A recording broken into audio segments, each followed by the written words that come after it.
We are taught from an early age that kindness is a virtue. It's the golden rule, the foundation of strong relationships, the glue that holds communities together. And for the most part, that's true. Kindness can heal wounds, bridge divides, and transform lives. But when it comes to dealing with narcissists, kindness can become a trap, not because kindness itself is the problem, but because of the expectations we attach to it. We assume that if we're just nice enough, patient enough, understanding enough, then surely they will change. Surely they will see the error of their ways, soften their hearts, and finally treat us with the love and respect we deserve. But that's not how it works. Narcissists don't operate on the same emotional frequency as you. Where you see kindness as a gesture of goodwill, they see it as leverage. Where you believe in mutual respect, they believe in control. They aren't wired to receive kindness and return it in kind. Instead, they see it as an opportunity, an opening to manipulate, to guilt, to extract more from you. And the more you give, the more they take. This is where the trap tightens. You think if you just give a little more, be a little more understanding, they'll finally come around. But in reality, every act of kindness reinforces their belief that they can keep doing whatever they want without consequence. This is the hardest part to accept. Being nice to a narcissist won't make them treat you better. It will make them see you as an easier target. Narcissists thrive on power dynamics, and if you are always the one compromising, they have no reason to change. You may think, if I just explain myself better, if I just show them how much I care, maybe they'll finally get it. But they do get it. They understand that you care. They understand that you're willing to bend over backward. And they will use that knowledge not to meet you halfway, but to keep you in a cycle of giving and hoping while they continue taking and demanding. Kindness, when wielded in the right relationships, can be transformative. But kindness, when used in toxic relationships, can become self-betrayal. It keeps you stuck in the belief that if you just try hard enough, you can fix what is fundamentally unfixable. This is where so many people, especially kind-hearted, empathetic individuals, struggle. It feels unnatural to stop extending grace. It feels cruel to set boundaries. But the truth is, kindness without boundaries isn't kindness. It's self-sacrifice. If you've ever found yourself drained, exhausted, or questioning your worth in a relationship with a narcissist, chances are you've fallen into this trap. You've given and given only to be met with more criticism, more gaslighting, more shifting of blame. And each time they fail to meet you with the same level of care, you wonder what you're doing wrong. You wonder if you need to be even more patient, even more understanding. But the real question isn't, why aren't they changing? The real question is, why am I still trying to convince someone to treat me with basic human decency? The reason this trap is so powerful is that it plays on our deepest fears. Fear of conflict, fear of abandonment, fear of being perceived as unkind. Narcissists know this. They rely on it. They use your kindness as a weapon against you, making you feel guilty for standing up for yourself, for having needs, for wanting respect. They make you believe that if you walk away, you're the bad person, the ungrateful one, the one who never tried hard enough. But the truth is, walking away isn't cruelty, it's self-respect. So how do you escape this trap? The first step is recognizing that kindness isn't the solution, boundaries are. You can still be a kind person and refuse to be manipulated. You can still have compassion while protecting your peace. It's not about becoming bitter or shutting yourself off from love. It's about recognizing that not everyone deserves a front row seat to your heart. When someone repeatedly shows you they have no intention of changing, no intention of reciprocating your kindness, you don't owe them endless chances.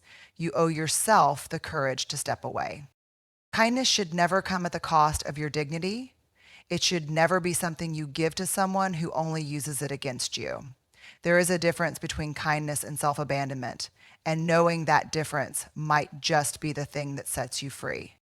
One of the most heartbreaking traps we fall into when dealing with a narcissist is the belief that they will change, that deep down they are capable of transformation if we just love them enough, support them enough, or say the right words at the right time. We cling to moments of hope, those rare glimpses of kindness or vulnerability, as proof that change is possible. We tell ourselves, see, they do have a good heart. They just need help getting there. But this belief, though comforting, is one of the most dangerous illusions we can hold on to. Because while change is possible for those who are willing, a narcissist rarely, if ever, truly wants to change. The reason this illusion is so powerful is that narcissists are masters of false hope. They know exactly when to offer just enough remorse to keep you invested, just enough charm to make you question whether they're really as toxic as you thought. They may even acknowledge their faults from time to time, promising to do better, to listen more, to work on themselves. But this is not genuine growth, it's manipulation. It's a performance designed to keep you hooked, to make you doubt yourself, to convince you to stay. The cycle goes like this. After hurting you, a narcissist will either deny wrongdoing or shift the blame. If that doesn't work, if they see you pulling away, they suddenly switch tactics. They apologize, say they never meant to hurt you, maybe even shed a few tears. For a moment, you feel seen, validated, and just like that, your hope reignites. Maybe they finally get it this time. You stay, you forgive, and for a little while, things seem better until the cycle repeats itself. This is what makes narcissistic relationships so exhausting. The constant push and pull, the unpredictability, the emotional whiplash. You never know if today will be the day they are kind and loving or cold and cruel. This instability keeps you emotionally invested because your brain craves resolution. We want to believe that if we just try harder, if we just wait a little longer, things will finally settle. But they won't, because the narcissist isn't working toward change, they're working toward control. True change requires self-awareness, accountability, and a willingness to do the hard, uncomfortable work of growth. Narcissists avoid discomfort at all costs. They don't want to look inward because it would require them to acknowledge their flaws, their patterns, their harmful behaviors, and rather than do that, they would rather convince you that you are the problem, that you are expecting too much, that you are being unreasonable for wanting them to be better. Many people in toxic relationships tell themselves, if I just explain it better, if I just show them how much they're hurting me, they will finally understand. But understanding isn't the issue. Narcissists understand just fine. They know exactly what they're doing. They just don't care enough to change. And this is the part that's hardest to accept. We want to believe that love can fix things, that if we pour enough goodness into someone, it will awaken their own goodness. But narcissists aren't looking for healing, they're looking for power. The moment you stop believing in their illusion of change is the moment you take your power back. When you stop hoping for the version of them you wish existed and start seeing the reality of who they are, you free yourself. You stop excusing bad behavior in the name of potential. You stop waiting for a future that will never come. And in doing so, you create space for something better. Real love, real respect, real peace. The truth is, change isn't something you can force in someone else. It's a choice they have to make on their own. And if you've been waiting, hoping, bending over backward for someone who keeps proving they don't want to change, then maybe it's time to stop believing in their potential and start believing in your own worth instead, because you deserve more than empty promises. You deserve real, lasting love. And that will never come from someone who only pretends to change when they're afraid of losing you. For those of us who were raised to be kind, agreeable, and accommodating, the idea of setting boundaries can feel uncomfortable, even unnatural.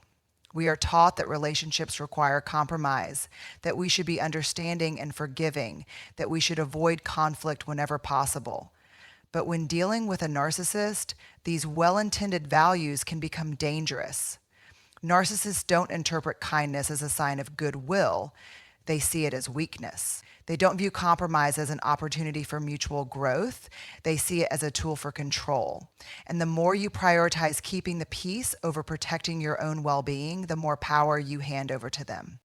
This is where boundaries come in. Boundaries are not walls to shut people out. They are guidelines that define what is acceptable and what is not. They communicate what you will and will not tolerate. And when dealing with a narcissist, boundaries are not just important, they are essential. Without them, you become an open target, easily manipulated and repeatedly drained. Narcissists thrive on blurred lines. They push your limits little by little, testing how much you will tolerate, seeing how far they can go before you push back. And if you don't push back, they learn that they can continue taking advantage of you without consequence. The problem is many people confuse boundaries with rudeness. We feel guilty for saying no. We worry that setting limits makes us mean or selfish. But the truth is, choosing boundaries over pleasantries isn't cruelty. It's self-respect. It is the act of valuing yourself enough to say, I will not allow this behavior in my life. It is standing firm in the belief that you do not have to subject yourself to mistreatment just to avoid making someone else uncomfortable. When dealing with a narcissist, one of the hardest lessons to learn is that they will never voluntarily respect your boundaries. They will test them. They will push back. They will guilt trip, gaslight, and manipulate to make you feel like you're being unreasonable. They will tell you that you are overreacting, that you are being dramatic, that you are selfish for not giving them what they want. And this is the moment where most people cave, because they would rather avoid the discomfort of enforcing boundaries than deal with the emotional backlash that comes with them. But this is the trap. This is how narcissists maintain control. They rely on your discomfort, your fear of confrontation, your instinct to smooth things over. The truth is, setting boundaries will not make a narcissist treat you better. In fact, at first, it may make them treat you worse. They will resist, they will lash out, they will do everything they can to get you back to the place where you are easier to manipulate. But this is where you have to stand strong, because boundaries are not about changing them. They are about protecting you. They are about reclaiming your power, your voice, your sense of self. If you have spent years prioritizing being nice over being respected, setting boundaries will feel foreign. You may feel guilty. You may second guess yourself. But remember this: every time you enforce a boundary, you teach yourself that your needs matter. Every time you say no, you remind yourself that you are not responsible for managing someone else's emotions. Every time you refuse to be guilted into submission, you take back a piece of yourself that was slowly chipped away by their manipulation. Choosing boundaries over pleasantries does not mean you stop being kind. It means you stop being a doormat. It does not mean you stop caring. It means you stop allowing people to take advantage of your care. The right people will respect your limits. The wrong people will be angry that they can no longer exploit you. And that in itself is all the clarity you need. So the next time a narcissist tries to make you feel guilty for standing up for yourself, remind yourself of this: you are not here to make them comfortable. You are not here to be their emotional supply. You are not here to be endlessly accommodating at the expense of your own well-being. You are here to live fully, freely, and unapologetically. And if that means setting boundaries that make a narcissist uncomfortable, so be it. Because your peace, your power, and your self-worth are worth far more than their approval. There is a quiet kind of pain that comes from constantly choosing someone else's comfort over your own. It doesn't happen all at once. It happens in small, subtle moments. The times you swallow your feelings to keep the peace. The times you silence your voice to avoid conflict. The times you bend and bend until you are no longer sure where you begin and where they end. This is the cost of self-betrayal. And when dealing with a narcissist, this cost is higher than we often realize. At first, self-betrayal doesn't seem like a big deal. You tell yourself, it's just this one time. You convince yourself that letting it go is easier than fighting about it. You rationalize that keeping them happy is worth the temporary discomfort. But temporary discomfort has a way of becoming permanent when you make a habit of ignoring your own needs. Over time, each moment of self-abandonment chips away at your confidence, your sense of self, your ability to trust your own feelings. You start to lose sight of who you are outside of the role you play in their life. One of the most dangerous aspects of being in a relationship with a narcissist is the slow erosion of self-worth. They don't just manipulate your actions, they manipulate your perception of reality. They convince you that your boundaries are selfish, that your emotions are overreactions, that your instincts are wrong. And when you start to believe them, you begin to doubt yourself. You wonder if you are the problem, if you are expecting too much, if you are the one who needs to change. And so you keep betraying yourself just to make things easier, just to avoid their anger, just to hold on to the hope that maybe if you try hard enough, things will get better. But the truth is, self-betrayal does not lead to peace. It leads to exhaustion. It leads to resentment. It leads to an ever-growing distance between the person you are and the person you are pretending to be. Because the real you, the you that knows what you need, what you deserve, what you are worthy of, that version of you is still there. And every time you silence her, every time you ignore her, every time you put someone else's comfort above your own well-being, she grows. The hardest part of breaking free from this cycle is facing the realization that no one is coming to save you. The narcissist will not suddenly wake up one day and start valuing your needs. They will not change simply because you have sacrificed enough. The only person who can stop the cycle of self-betrayal is you. And that requires a level of courage that feels terrifying. It means choosing discomfort in the short term for peace in the long term. It means facing the grief of letting go of a relationship you invested so much in. It means learning how to listen to your own voice again after years of being told it doesn't matter. The price of continuing to betray yourself is far greater than the price of walking away. Because the longer you stay, the harder it becomes to recognize yourself.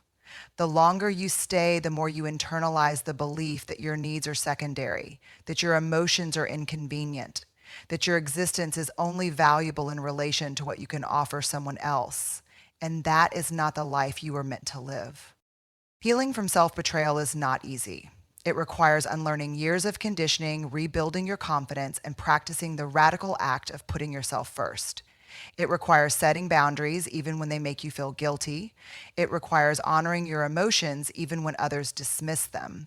But most of all, it requires believing that you are worthy of more, not because you have proven it, not because you have earned it, but simply because you exist. And that belief, when fully embraced, is what sets you free. There comes a moment in every toxic relationship when you realize that no amount of love, patience, or effort will change the other person. That moment is both heartbreaking and freeing. Heartbreaking because you've spent so much time hoping, believing, and fighting for something that will never be. Freeing because once you accept this truth, you gain something more valuable than their approval. You gain yourself. This is where courageous detachment begins. It is not just about walking away from a narcissist. It is about reclaiming the parts of you that were lost in the process of trying to make them care. Detachment is often misunderstood. People think it means being cold, indifferent, or shutting off all emotions. But true detachment is not about becoming unfeeling. It's about becoming unshakable. It's about no longer allowing someone else's chaos to dictate your peace. It's about stepping back, not because you don't care, but because you finally care enough about yourself to stop engaging in a battle you were never meant to win. Courageous detachment means realizing that you cannot control how a narcissist behaves, but you can control what you tolerate. One of the biggest fears that keeps people stuck in toxic relationships is the fear of what will happen if they leave.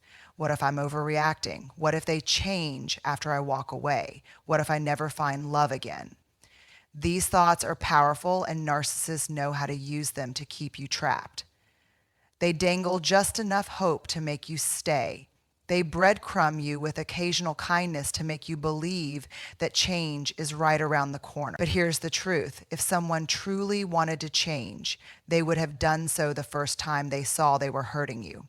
Real change doesn't require endless pleading and suffering.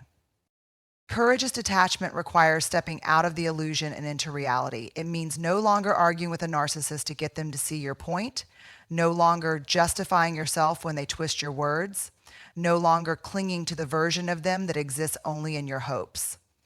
It means accepting that they will never give you the validation, love, or closure you seek, because if they were capable of giving it, you wouldn't be in this painful position in the first place. Detachment is not just physical, it is emotional, mental, and spiritual. Some people physically leave a narcissistic relationship but remain emotionally entangled for years. They still check in, still analyze every interaction, still wonder if they made a mistake. True detachment means freeing yourself from the need for their approval.